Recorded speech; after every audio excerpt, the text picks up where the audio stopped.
Hey everyone, I'm Shannon, I'm Alexis.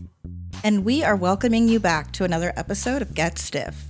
Get Stiff is a podcast where we have conversations around grief, loss, and everything in between over cocktails. Each episode coincides with a themed cocktail, and we share the recipe with our listeners. Today's cocktail is the Wannaprobia. It's a blend of spiced and coconut rum mixed with pineapple and cranberry juice. Will we love it? Will we hate it? We'll find out together. So if you're ready, let's raise our glass, take a sip,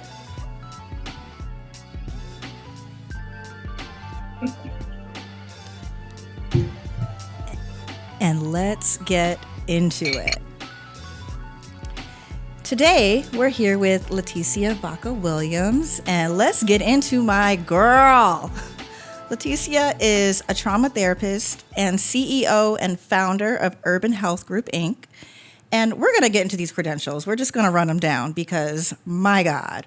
Leticia has a BA in psychology from UC Riverside and received a master's in social work from Cal State East Bay with an emphasis in community mental health. Leticia is a licensed clinical social worker, certified clinical trauma professional. She's certified in brain spotting and certified eye movement desensitization and reprocessing. That's EDMR. With over 17 years of experience in the human services and mental health space, Leticia is actively doing the work and carving out a place for us by empowering Black, Indigenous people of color with the necessary tools to navigate our mental health needs. So, Letty, thank you for joining us. Yes, thank you for having me. I love being able to just talk about some real stuff, right? About how folks may be just having very normal human experiences and thinking that something's wrong with them when it's really not. It's actually normal. Absolutely. Yeah. Well, we have to kick it off with just the basic bio question. So, can you give us an overview of your journey and how you ended up here? Yes, I mean, the journey is still journeying. Every day I'm learning something new about what keeps me in the field.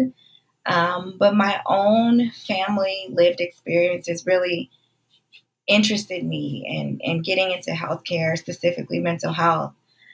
Just seeing how hard it is for people of color to find providers that look like them, to feel heard and seen and really connected to high quality care is something. I'm sorry, y'all, I got a little rasp, but that's something that was really important to me to be able to make connecting to care accessible and in a way that feels real. Doesn't feel stuffy or jargon or, getting lost in the maze. So, starting with Urban Health Group, it was like, this is something I wanted for my family that actually doesn't currently exist in the healthcare system. In the healthcare system, there's a lot of issues that come up where folks, medical biases and poor treatment and history of trauma towards people of color in the care that we really needed a safe space to explore what we needed. And when it comes to mental health, there's still a lot of stigma around not wanting to be seen as crazy or needing help or that things are that bad, to really normalize having difficult conversations. So it really spurred, this is something that I wish my family had access to. And when I go into creating spaces, I think about your role as a lover, a friend, auntie, an uncle to somebody, never losing that human part.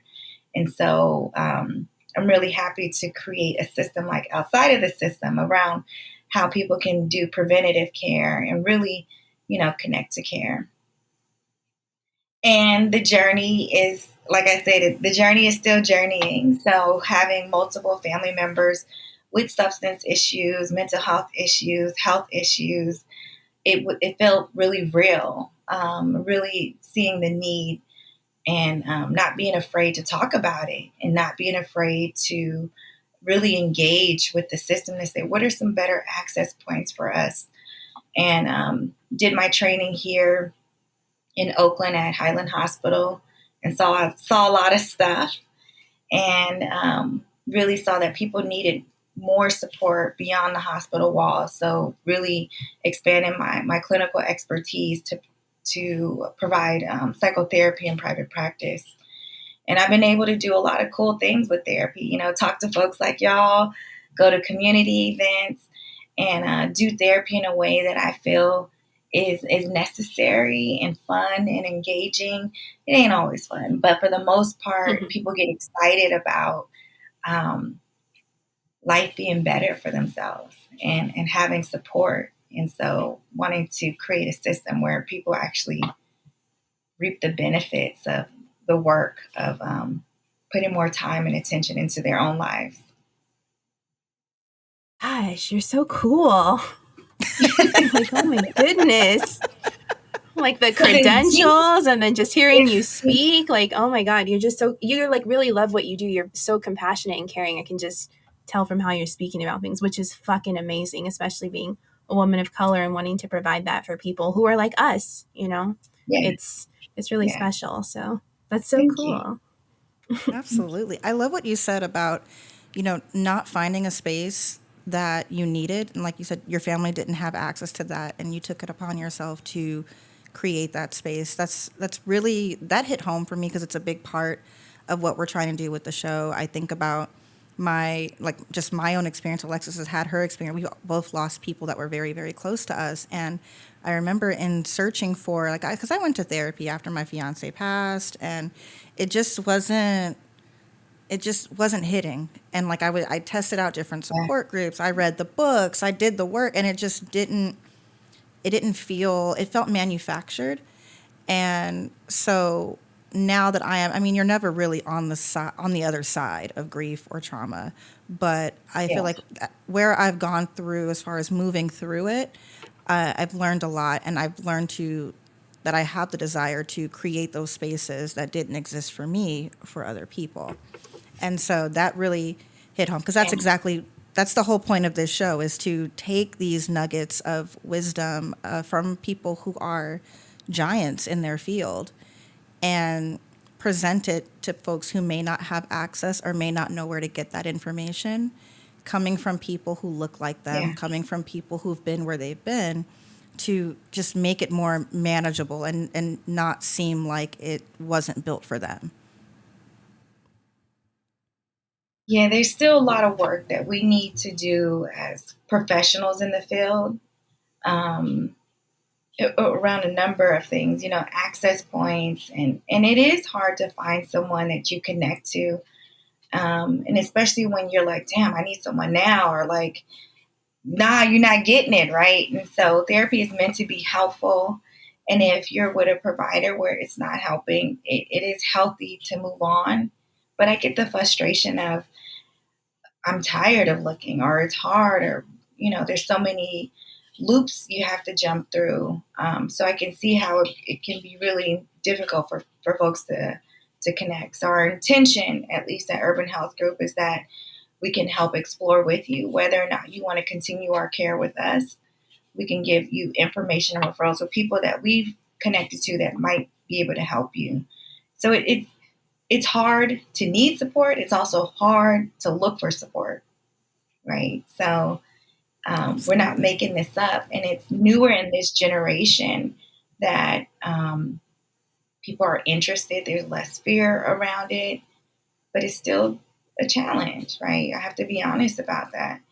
And finding practitioners of color, like, there's not a lot of us. I know we might be following multiple of them on social media, but their caseloads are full sometimes. So there's still a need to support up and coming therapists or folks in training so that we can really supply the need of the demand of folks who are like, hey, I'm ready now. I'm interested. I'm ready, So that's my intention too, is to support other therapists who are looking to get some more training. Absolutely. So I want to talk a little bit about trauma. I know that's kind of your specialty. You are a trauma therapist. And I know when people generally hear trauma therapists, their minds tend to go in the direction of like physical bodily harm or assault or things like that. I think is kind of where folks' minds tend to go. But I know we've had other therapists on the show. We've talked about grief and loss in that same way. And we've established that, loss is absolutely traumatic and it is considered, it can be considered a trauma. So my question for you is, do you consider grief to be traumatic in that same traditional sense? And if you do, what can we do to change the assumption that it's not the same thing as physical trauma?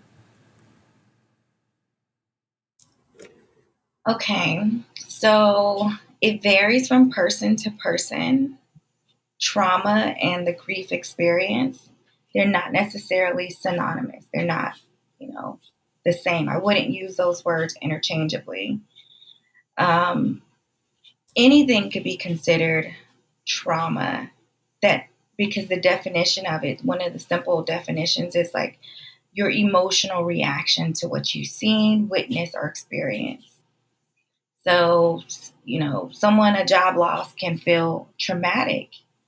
And what trauma does is it disrupts your ability to do your day to day normal functioning. It can impair reasoning, it can impair your ability to take care of yourself. So it's more of the symptoms of trauma that really classify what is considered a trauma. It's not the event, it's how the person is experiencing whatever emotional overwhelm they're having. Now, grief, depending on what stage you're in, can look very, very, very different for everybody. And it is a very normal human experience that is not talked about enough. Not necessarily a mental illness that needs to be treated or fixed. We do look at how someone is grieving and the impacts it has on one's life. But the fact that you're grieving is not necessarily traumatic or abnormal. It's actually very, very normal. Now, what people don't like about grief or concerns them is when they're in a depressive state. I don't want to feel sad. I don't want to feel my feelings.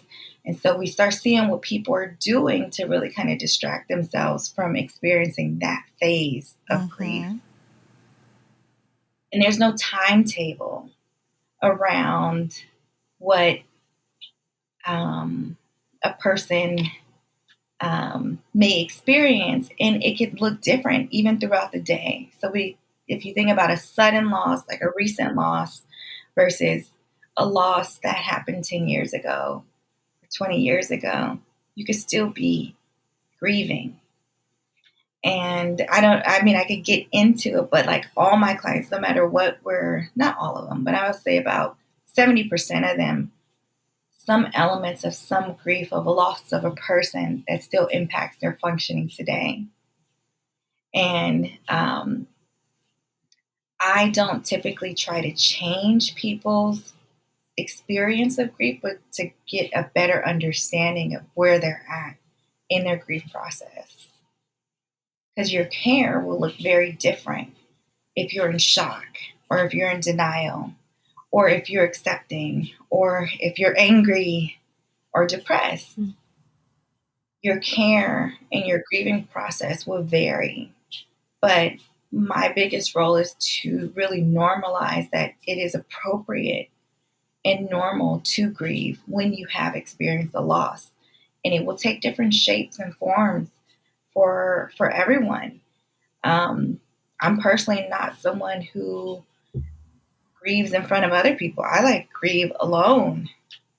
And then there's some people who are more communal with their grief, right? They share it with others. They may be the ones posting on social media, or they're doing gatherings and memorials. Everyone's experience and expression of grief will look different. That's why we need to be mindful about how we judge other people's expression. So trauma and grief aren't necessarily the same, but there may be parts of it that fit into that person's narrative about their emotional experience that kind of overlaps. I know people who, having worked in the hospital, right, in Oakland, a lot of gun violence, and mom just learning that her son was murdered. She may go into a shock state. She may go into a catatonic state, or she may be buck wild on the ground, rolling, around. Um, it just depends on how that person is experiencing it. And there's the immediate reactions, and then there's like delayed. What happens a month later? What's going on with that person 3 months later, a year later, around their experience and expression of grief? A word. Yeah. I love how you explain that, because I think a lot of the times people don't realize how trauma and grief can kind of overlap and intersect each other. And both of them, in a way, leave this permanent fingerprint or this dent on you, whether people want to acknowledge it or not, like you said. And sometimes things can even happen subconsciously that we didn't even realize necessarily was traumatic or impacted us, Yeah. until way later on down in life, where all of a sudden there's this memory and this trigger, and then all of a sudden all these things come back. So I thought it was really interesting how you brought up the fact how, like, sometimes people try to separate the two, grief and trauma, but they very much can and oftentimes do overlap each other. They can, yeah. And it can show up, where I've met folks who grandma passed at 90 and they're all torn up, right? Grandma lived a healthy life and was able to have all their family in hospice care. And we're like, you had all this beautiful life, but that person, we can't really describe what that grieving process can look like for them. Or they're the one who found grandma unconscious in the bathroom. That can be traumatic to have witnessed that. So it's not just what happened, but what you witnessed and experienced. Even hearing about tragedy, traumatic events can be vicariously. You can experience it vicariously as if it happened directly to you. So people who are right now, like, really concerned and showing the images of the war that's going on in Palestine and Israel. The image. You're not there. You probably have no ancestry to that, but you may be grieving, or you may be having a traumatic response to what you see. So it's not only what happens to you directly, but again, what you witness and what you hear. And that's why some people grieve like celebrities passing. They never knew them, but they have some emotional reaction to that. And it's actually okay, because we're humans. We do relate to one another. I do have emotional experiences. So again, just being mindful about how we judge other people, or others, continue to have dinner, get up, go to work, shower, giggle with their friends, and have none of those kind of reactions. Absolutely. And you're right. I think it is a perfectly. Ma'am. Sorry, my cat picked right now to just. Did you hear that? It was so loud. Sorry.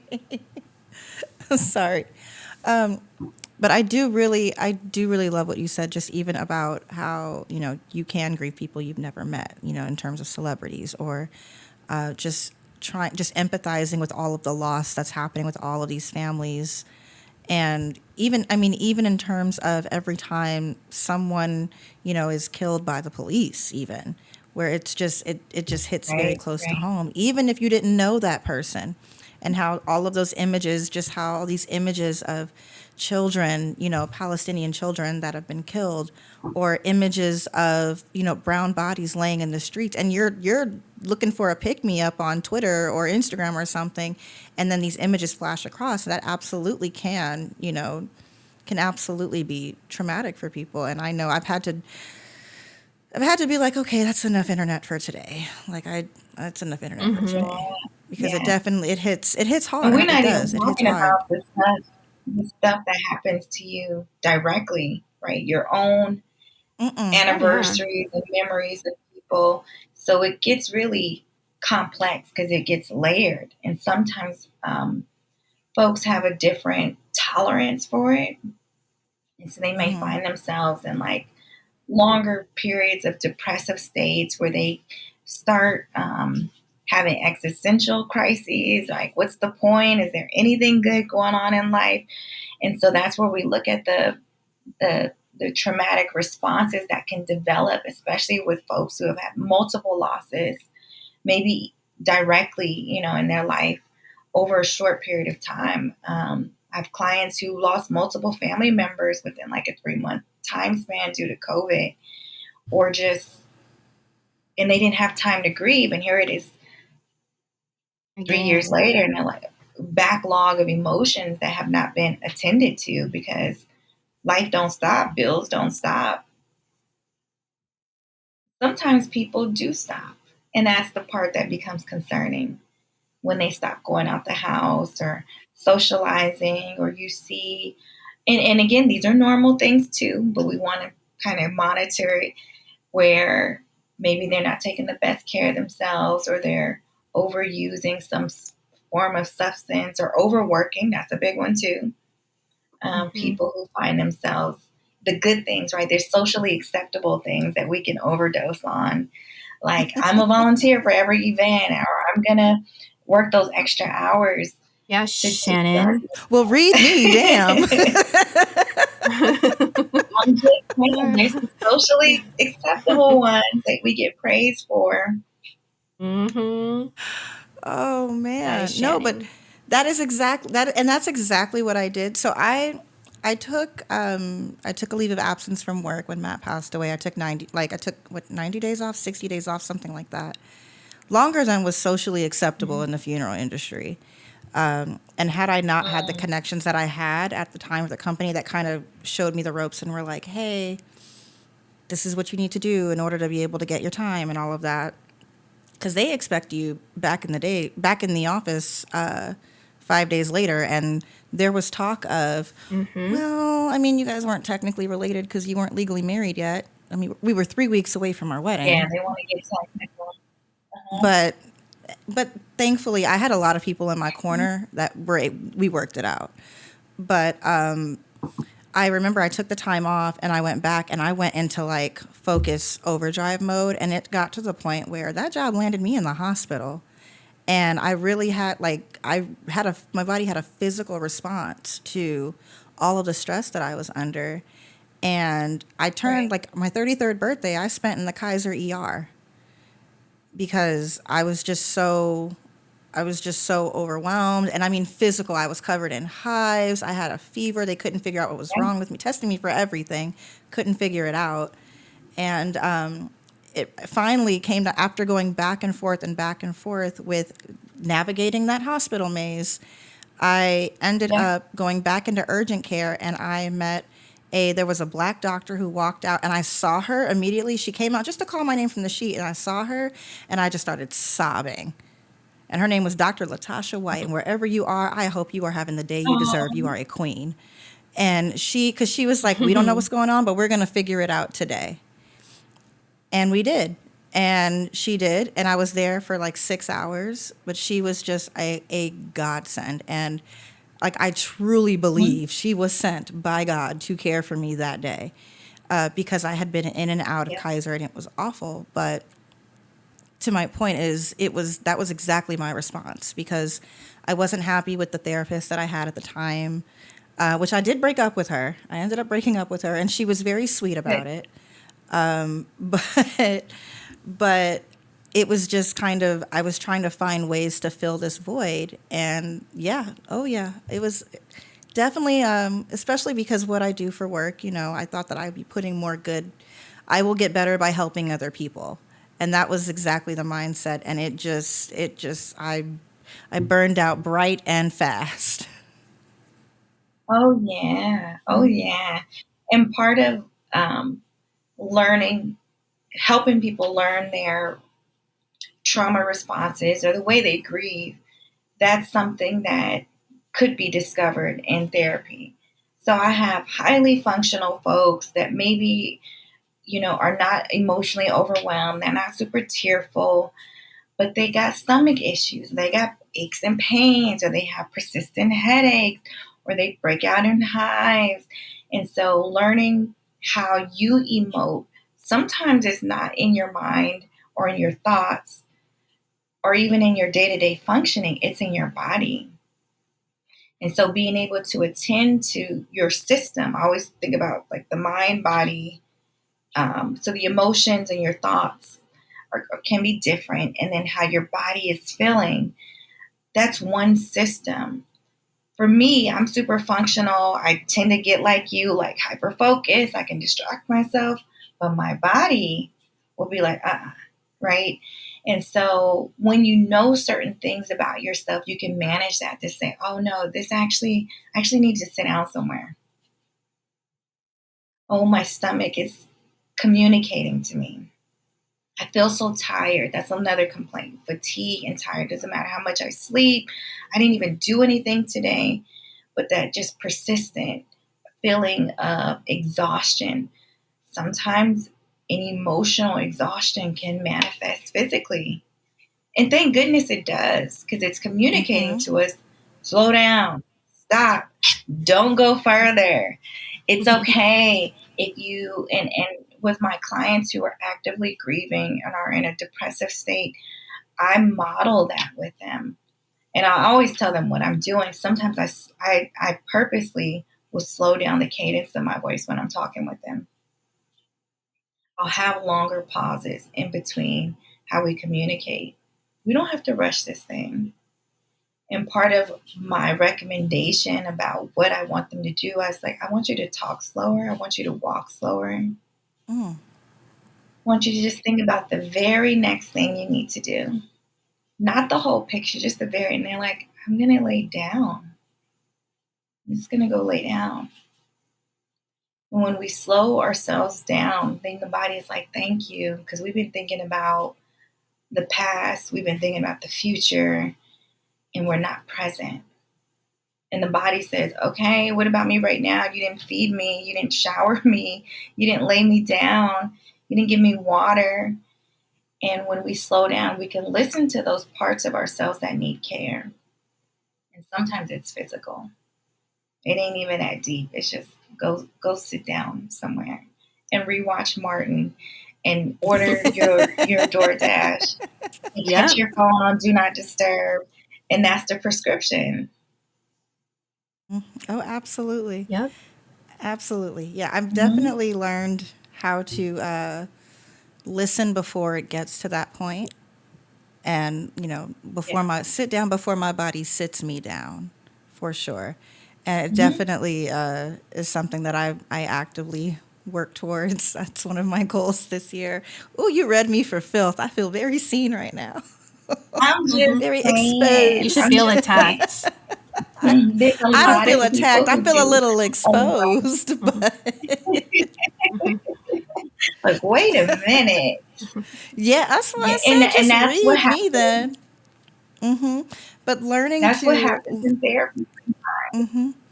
and that was almost 3 years ago that specific instance took place. And even I know Alexis and I were talking just as we were setting our goals for the new year, talking about what we wanted to accomplish in 24. And it was just funny how I turned 33 in a Kaiser ER, but I turned 35 on an island in Curacao, like There you on the go. beach, chilling and laid back, just There a you whole bunch of a go. week full of nothing. And so trying to make sure I regularly implement that rest. And it doesn't need to always be a tropical vacation. Sometimes it's, you know what, I know we were supposed to record today, but maybe we'll do it next week. Or I'm, really tired. I'm going to take a nap and we'll do this. We'll cancel our call for tonight. So it's definitely an ebb and flow. And the type A in my brain is learning to listen to my Yeah, body and slow it down. Alexis has no problem. it's Alexis by is like the hippie of the duo. But I you wasn't listen, always huh? that You way. listen, I huh? was not No. always But that it way, and takes she knows practice to that. be able. Yeah, No, it I'm took talking me about Alexis. forever. Yeah. It takes practice to be able to get in tune with yourself. Not that your therapist knows you better, but we're able to hold up a mirror and be like, is this what you're saying? Is this what's going on? I have some recommendations that I want you to try. And with grief, like I said, it could take so many different shapes. And there's not necessarily a cure to stop feeling so bad. But we create a container for all the range of your emotions. And when you have assistance with that, you know that it's not too much and is actually appropriate. Sometimes grief is a testament to how significant a person was in your life. And we want to diminish that in 5 days and be able to get in a groove of back to life. That's unrealistic and it's not fair to you or the person or fair to the nature of the relationship. And sometimes the relationship can be complex. Yep. It's not all these happy. There can be some other stuff there that felt unresolved, unattended to, that still needs your attention. And that's why it can feel a little funky sometimes, right? So we do things to distract ourselves. Or you feel like you're all over the place.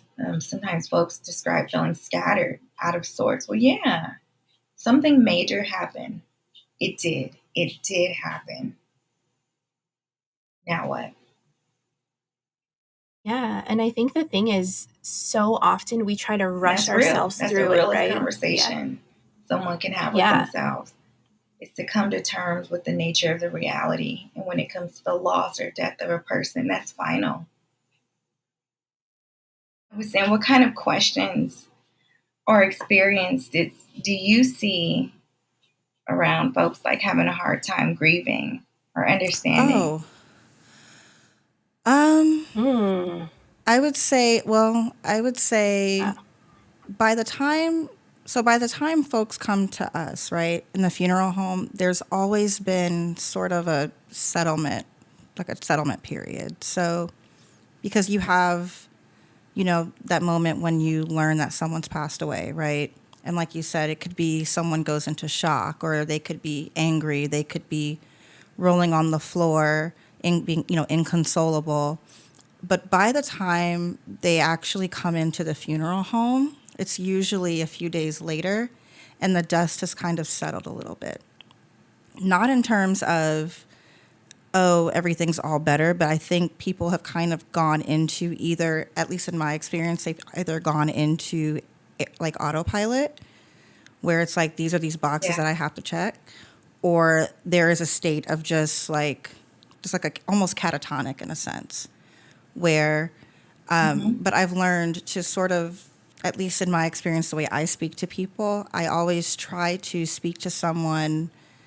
I try to be mindful of my tone. So I keep my tone soft, but I keep my words firm. And I don't use verbiage above what a third grader could understand, because I do try to speak slowly and I talk very fast. But I try to repeat myself a Yeah. lot because folks, like you said, they have maybe trouble remembering things. And we had a learning scientist on that talks about how grief brain is like, how people say pregnancy brain, like grief brain is very much a thing where you may not be able to hold on to details that you normally would otherwise. And so a lot of the questions that I find people asking are very simple questions, but in repetition. So let me try to think of some basic examples. Like, what time am I supposed to be here for my appointment tomorrow? And it's okay, your appointment's at 1 o'clock. And they'll call at 10 o'clock in the morning and say, hey, I'm running late. I know I'm supposed to be there at 10. It's like, no, your appointment's at 1 o'clock. Or, Yeah. we give them a list of things that they need to bring in. Say if they're having a traditional viewing, you'll receive a list of suggested items, and they'll have this list and they'll come in, and the items that they'll bring sometimes will be all over the place. It's like, okay, well, you're supposed to bring a dress and maybe some undergarments, but you brought in a shirt, but you didn't bring in any pants. Or you brought in maybe, socks, but or you brought in shoes, but you didn't bring in, socks or things like that. It just kind of all over the place. So the questions, folks Yeah. don't come to us with emotional questions. Not really, honestly. A lot of them are pretty logistical in nature. But I think, I don't know. It's hard to say because sometimes you'll connect with families and then you'll have those like heart to heart conversations. But our role, at least as I see it, is to shepherd you through this portion where you have a lot of business decisions to make, and you're in a state where you don't necessarily know how to navigate them. So I'm here to do the best that I can to make you understand what you're signing and, what the next steps are and what to expect.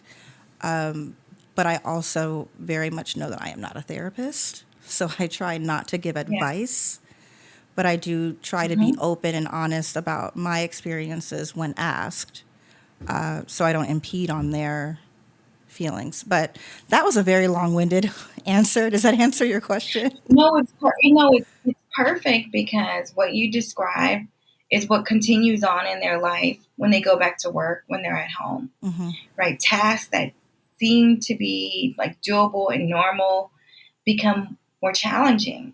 And what you're kind of describing is when a person is in a dissociative state. I'm so overwhelmed, I'm a little bit checked out. And that's what being on autopilot can look and feel like. I'm going through the motions. I get up and I go to work. I do some work. I come home. I eat some food. But I don't remember my journey to work. I actually don't even remember my ride back home. Kind of don't remember what the day was like, right? And so when folks are in that persistent dissociative state for prolonged periods of time, it can cause some issues.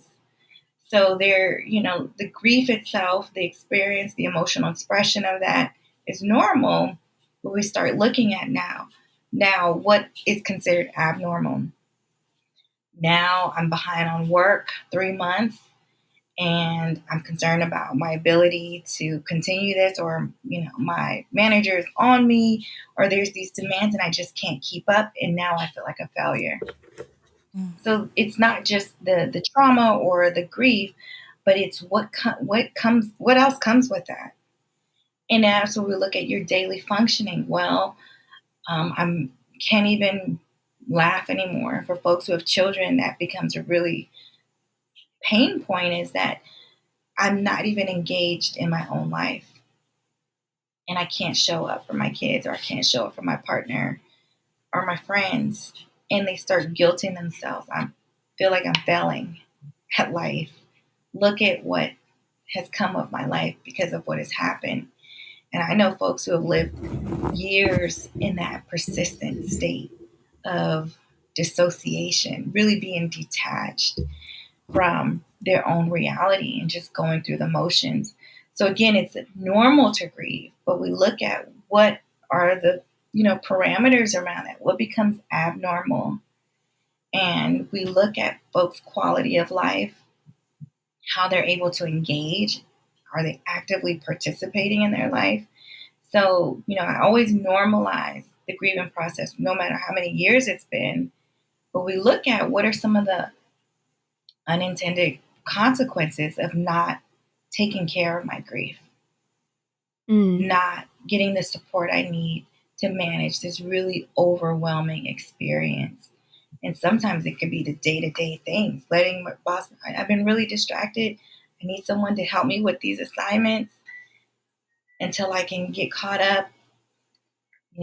I'm more foggy for things that I know I can do. I just need some support, So we don't usually use words like that to kind of describe our state without saying, I'm having a hard time, or I can't do this shit no more. That's what folks want to say. But what happens when I'm at work or in a parent teacher conference or something that is not, that's not how we talk to one another. People pop off on their partners and families, right? We become unhinged in that way. And that may look like the family member who nobody's fooling with because they're dysregulating, they're dissociative, they're having a very hard time coping with their grief. And when we are able to recognize that within ourselves, we can see that in others. Oh shit, they're having a very difficult time. And no, you can't change someone's emotional state, but can I offer some support? Hey, I'll come and wash your clothes for you. I'm picking up some food, I'm gonna drop by your house. Some of these easier things that are harder for folks to do, especially when they've had an immediate loss. Hey, I'm picking up your kids from school this week. Yes, I can go to that thing. I was thinking about you, right? nothing that really requires them to like, hey, can you go do this thing for me? Because the brain is like trying to sort through a lot of different things. Yeah. And some folks kind of are in a prolonged state of feeling scattered, of being scattered. And that's just a sign they need more support. If it's not by you, it's definitely a professional. So I don't want folks to get into the weeds around. You need to show up for people. Not everybody has the capacity. Not everyone has the container or the skill set to manage really big, overwhelming emotions that are appropriate. Not everyone has that. And when you are limited on a support system and what they can offer, it is very healthy to connect to a professional, quality professional who can help you contain and manage some of this stuff. Whew. What you're describing is something that I refer to as loving through action, because specifically when folks have experienced a loss, we know that we're bad at supporting each other when someone's grieving, and all we know how to do is drop off food and keep it moving. But loving through action is definitely exactly what you're describing, and not making the person who's hurting do more work. So yeah, can I take your kid? Can I pick your kids up for you? Can I come by and do your laundry? I'm gonna send my whoever by to mow your lawn, or just taking things off of their plate. And and then if they don't want it, that's okay, but at least not putting the burden back on them. And that brings me to, I look at those first few days, especially initially after a loss, and even afterwards, once it gets quiet, at least in my opinion, yes, the initial loss is a shock, but you have things to do. You have a service to plan, you have an estate to settle. There are things that need to be done. And a lot of folks, like you said, either go into kind of a disassociative state, or they go into overdrive and they're checking boxes and they're distracting themselves. Afterwards Yeah. is when I think people kind of go into survival mode, because once things get quiet, once the phone calls stop coming, the service is over and things have settled, how would you recommend people kind of take that first step to survive that time? Because yes, of course, we want them to be able to seek out a professional, but when you are in the muck, it may be hard to get to a place to do that, or even for some people, know where to start. Do you have advice for people who may be Right. in that first muck, the mucky muck? I don't know why I'm settling Yeah, on I mean, muck, the but that's biggest, just the word. because it's hard to describe what that state can be like, but that's what it feels like. It's murky, it's unclear, uncertain, but there's a sense of urgency for something to get done. Right? There's needs that need to be met, right? And so I like to give psychoeducation even before a crisis happens. So it's part of my standard when I'm doing like workshops for companies. I talk about grief a lot. And they're like, damn, that was heavy. Because everyone can recognize there was a period in their life where they experienced something very difficult and it was hard to manage. So some of the preventative work and things that I like to inform people around: grief is normal, and it's an experience that almost everyone on earth will have. And there are stages and phases. Our job is to understand what's going on with ourselves. One, hopefully someone else can attend to it. But let's say no one else is, for different reasons, folks got different support systems or whatever. It's your job to take care of you always. When I recognize I am in a denial state and I'm clear about that, that means I'm not ready to deal with the gravity, the nature of what I'm experiencing. But I'm clear. I'm in a denial phase. When I'm in an angry phase, why me? Why all the time? Why shit like this always happening to me? Why is it my family? Why is it my friends? I'm clear I'm in that phase around my grief. When I'm sad and down and don't want to get up, I'm clear. So whenever you're clear about what phase you're in, with the awareness that it can look different. I can have a tough month or I can have a tough day. Some folks have a tough year or years. And some folks have tough moments where they can pull that shit together real quick, right? And do the next thing. But it will look different for each person. But we tend to have like a trend. I know mine's is latent. I can get stuff done 3 months later is when I need the support. That's me. I'm kind of like a delayed response kind of person. There's some people who need all the support in the beginning and then they can kind of trail off. And then there's people who need support around anniversaries years later. Mm-hmm. Every year, my mom will let me know, ooh, October is tough for me. That's the month both my grandmother and my cousin passed. October is a tough month for her. March is also a tough month because it's their birthdays month. So sometimes we can communicate that, but her care for herself in October and March is very intentional.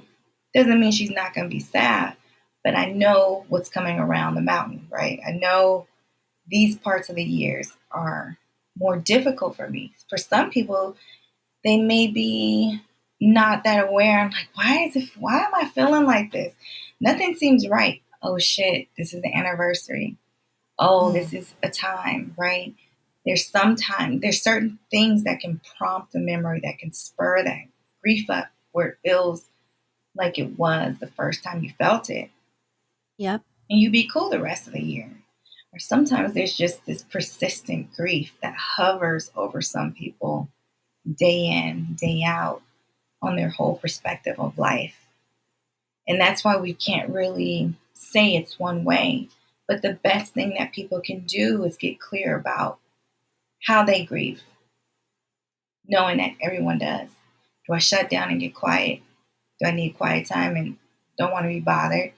But you're in a whole family. Maybe you're a husband with kids and responsibilities, and that shutdown can look like wishy-washy, inconsistent, when really they're grieving something that's been hard to communicate or understand for themselves.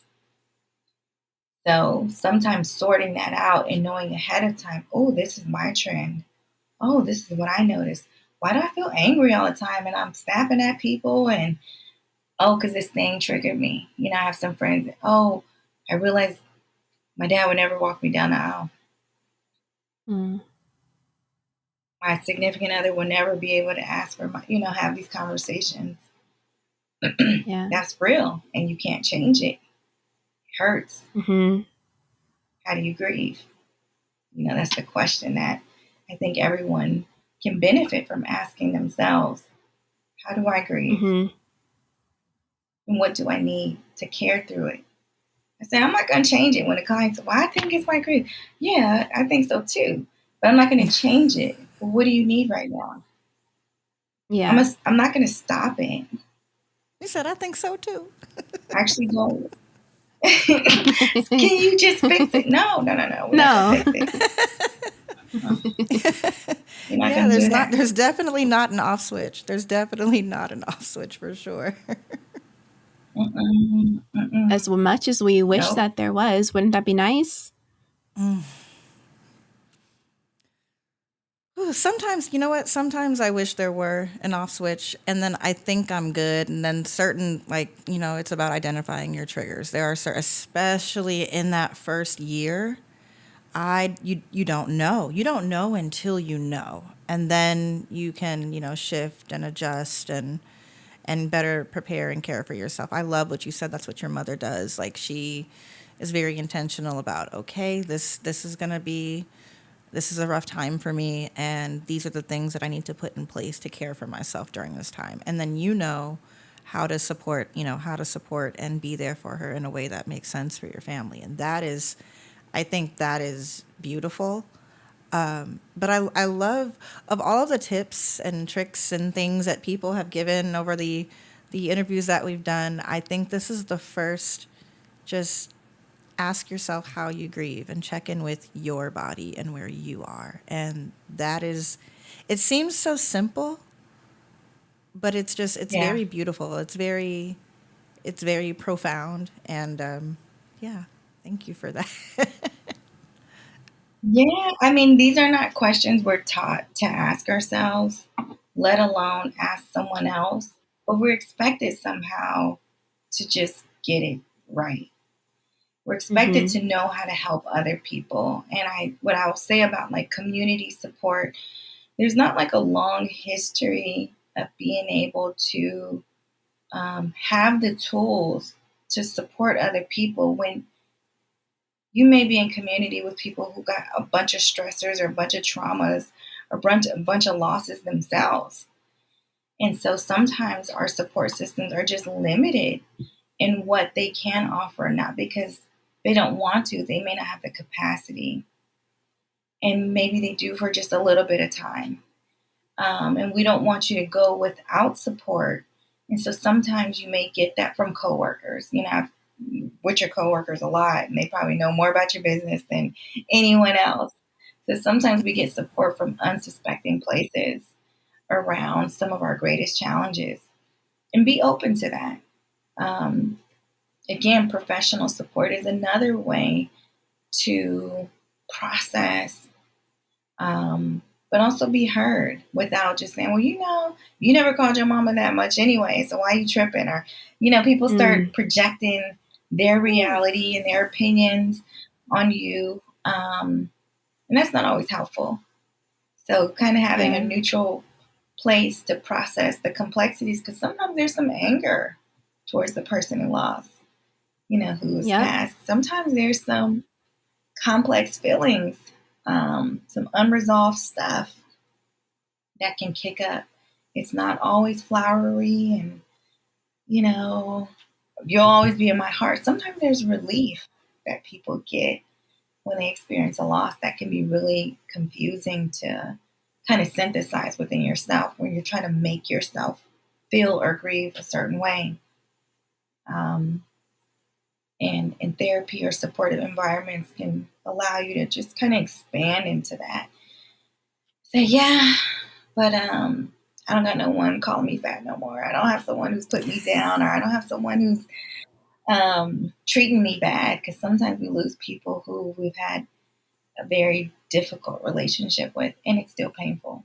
A few weeks ago, we had an event, the last Friday of the year, and it was called Get That Shit Out, where we did exactly that Mm, because people may have had a complicated relationship with the person that they've lost. And a lot of these grief events are like about, journaling and meditating and, sound baths. And we had one of those. We did. We had Cry That Shit Out, which was a sound yeah, bath, yoga flow, grief education, triad event. But we did something a little different, and we did a grief read. And the idea was sparked by listening to, because the traditional read, if you listen to that podcast, that kind of blended with, I thought a lot about what we used to do in undergrad. We used to hold griot nights, where people would have these like open mic nights. And do you remember griot night, Leticia?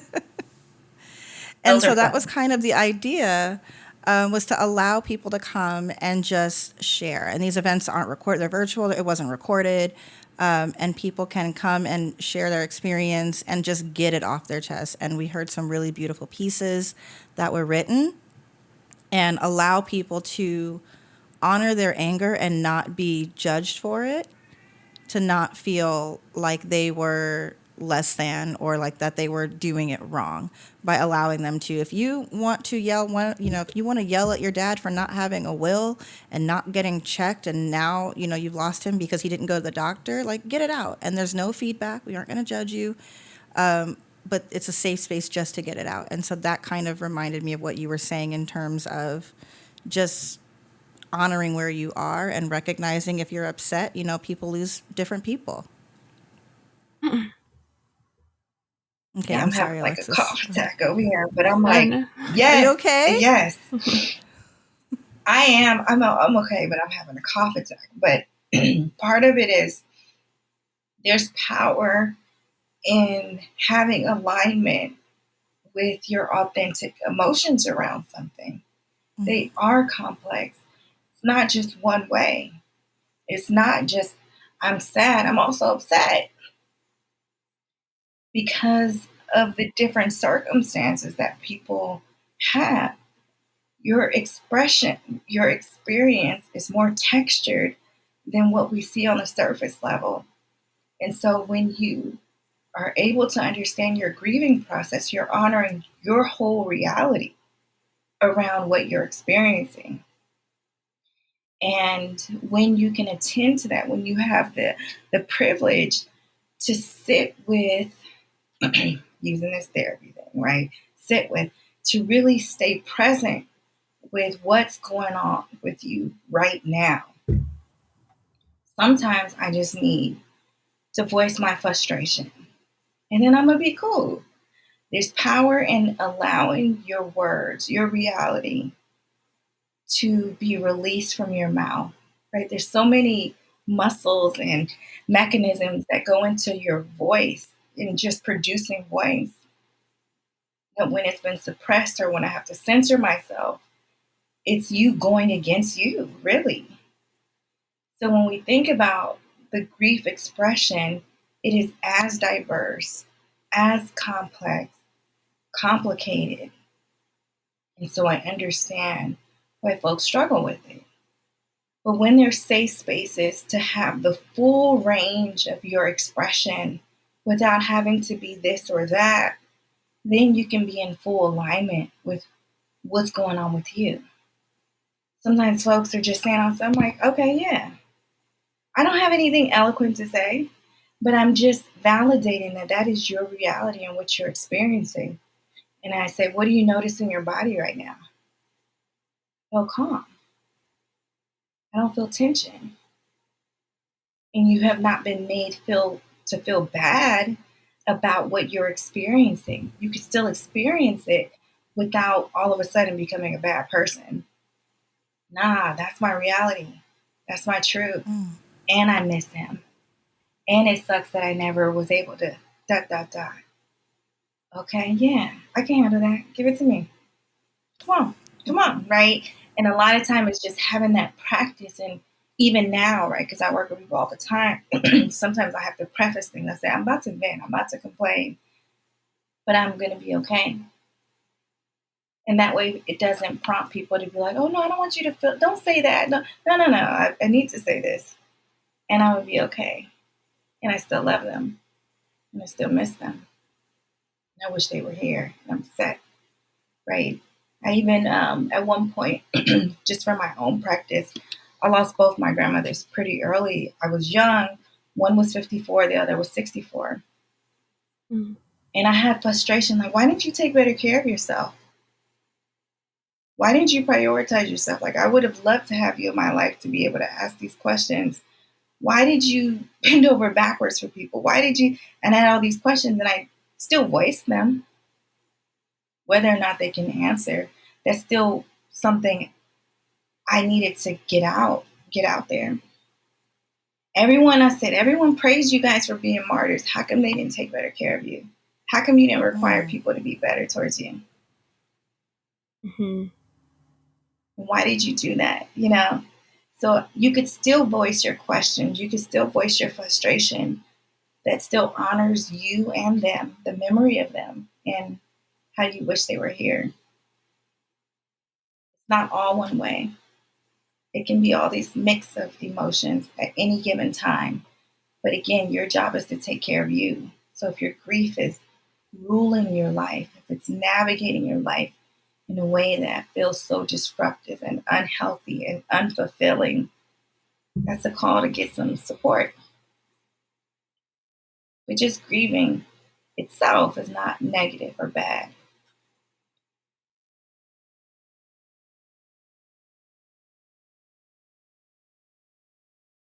Yeah, that's absolutely true. So I wanted to ask, speaking of support and especially professional support, especially being women of color and trying to learn how to navigate the healthcare maze, and that within itself can be sometimes really exhausting and discouraging. And that within itself sometimes keeps people from pursuing treatment that they really need or they should be doing. So how does Urban Health Group help in situations like this? Yes, that's a good question.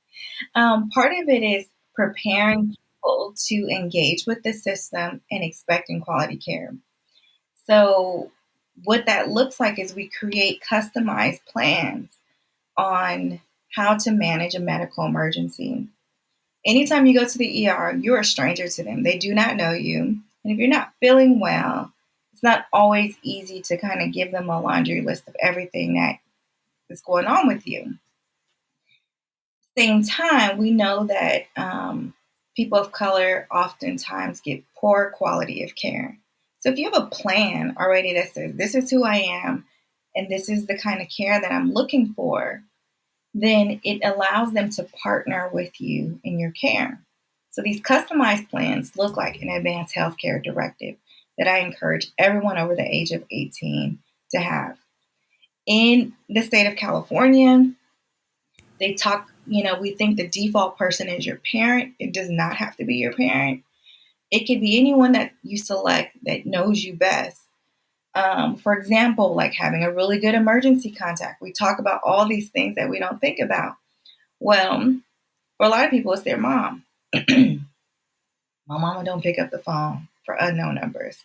So I probably don't want to have her as an emergency contact. You want someone who's reliable, who picks up the phone and can give the healthcare providers information about you. So we create these customized plans that gives all these detailed information about the kind of care you want, the providers and family support system that you want to be involved in your care so that they can't go against it. It's a legal document.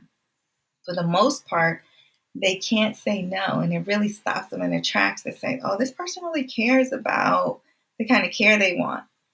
This is a very common practice for our white counterparts to approach the healthcare system with advanced healthcare directives. And it's one way to ensure that you get the care that you're looking for. And it minimizes errors, it minimizes accidentally getting medication that you're allergic to. It minimizes the likelihood that you will not get or be denied access to treatment options that may be helpful for you. So that's one very easy, very, very easy way that we do that. But it can be very emotional to go through all those questioning and thinking about our care options ahead of time. A lot of times we're like, we don't want to think about if I'm ever unconscious, right? But automobile accidents are very common. My partner some years ago was playing basketball, ended up going unconscious and tearing a ligament that needed to go to the ER. We didn't even know he was in the ER. One, he couldn't remember any phone numbers. There was nothing on him to kind of say who he is and the kind of care he was looking for. So we hate to think about ever being in a crisis or an emergency situation, but we know the likelihood. We probably all know somebody who went to the ER in the past year. And so we want to make sure that folks of color are as prepared as possible to receive quality care because they've thought about the care options ahead of time. We also help people with life care planning. So as you're aging, a lot of our parents are getting up there, thinking through different healthcare scenarios that you may want to start planning for. Also, end of life care. There's a lot of options. If you have Medicare, do I want to go to this facility, that facility? There are people in the hospital. I will admit there are people, but they may not always have the time to explain to you all the care options. They may have a relationship with a certain entity, and that's where they get their referrals from. So working with us allows dedicated time to explore all your options so that you can consider what you would want in case of emergency or just, for your family as they're getting older. Now we bridge that with mental health because sometimes there's situations that may warrant additional support. So When I think of people who have like heart failure or diabetes that have been hard to manage, or COPD or some form of cancer, there's an emotional element that maybe they're not ready to have that conversation, or they've been in a depressive state. So we really like to be able to have two options of dealing with very complex issues. One, navigating your healthcare, but also your mental health state. So we're able to provide that bridge if necessary. It's like you read my next question, because my very next question was about the Advanced Healthcare Directive.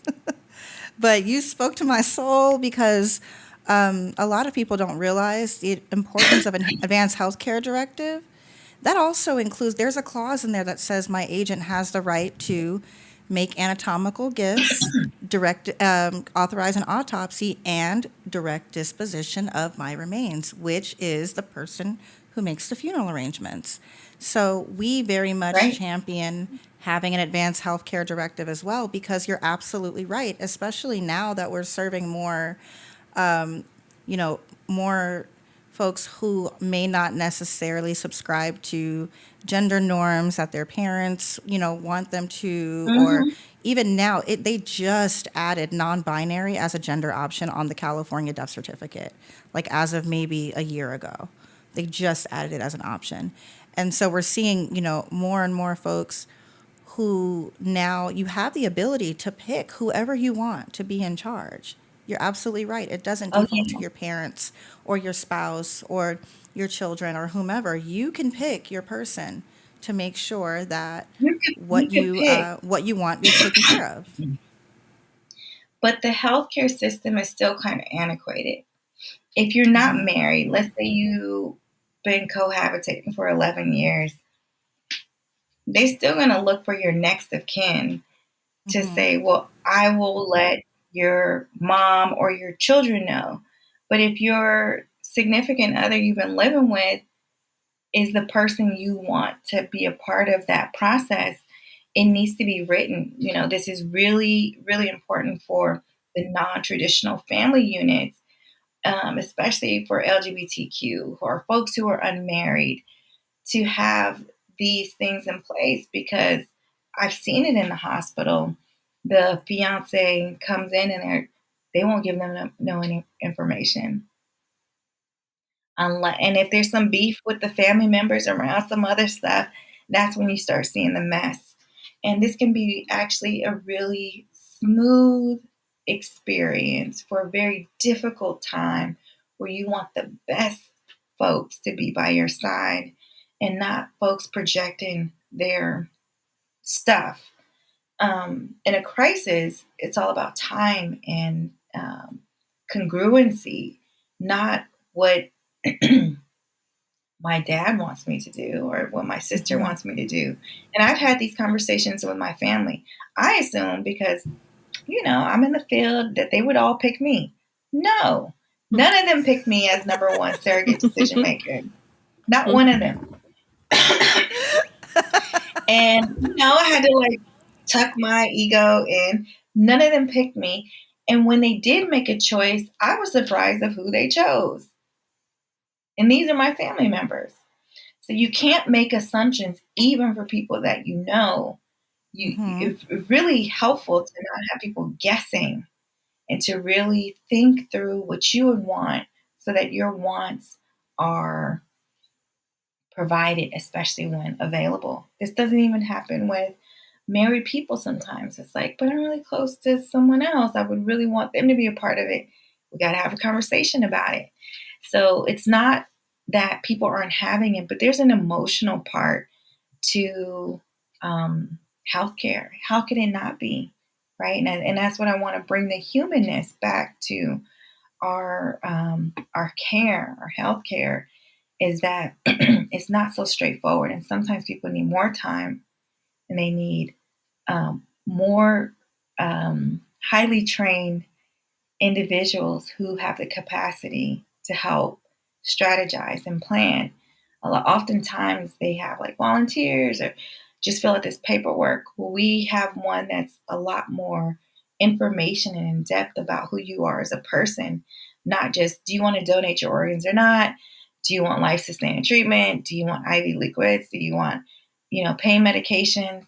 We have more information about who you are. And for folks of color who come from different cultures, now I need all my children to be present. Now I need my imam to be there. I need this person to do this prayer. This is how it has to happen. And so we want all of that to be honored. But if it's not explicitly stated, it may or may not happen. Absolutely. Absolutely. And we'll have on our resources page, we'll have a free downloadable copy for folks as well, because that's something that we champion. So yes, get your advanced healthcare directive, y'all, please. We have one more question for you. It's my favorite question to ask. We in this season we started asking every guest, and how do you want to be remembered? Good question.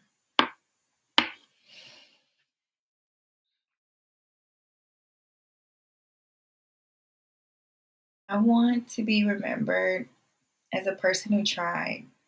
I want to be remembered as a person who cared, who genuinely cared, and made the conditions for folks of color a little bit easier when it comes to healthcare and mental health. So ultimately, I just want to be known for someone who cared and put my action behind that.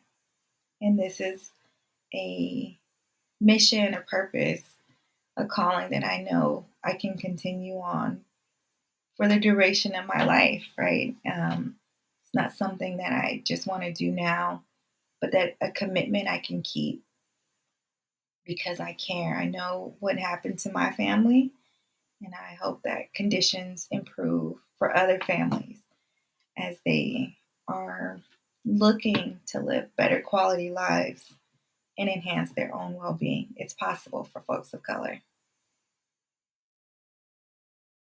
I love that. Thank you for that You question. won't hear me, That was but I actually love really that. special. That was so beautiful. Oh, right in the fifis. Well, I think.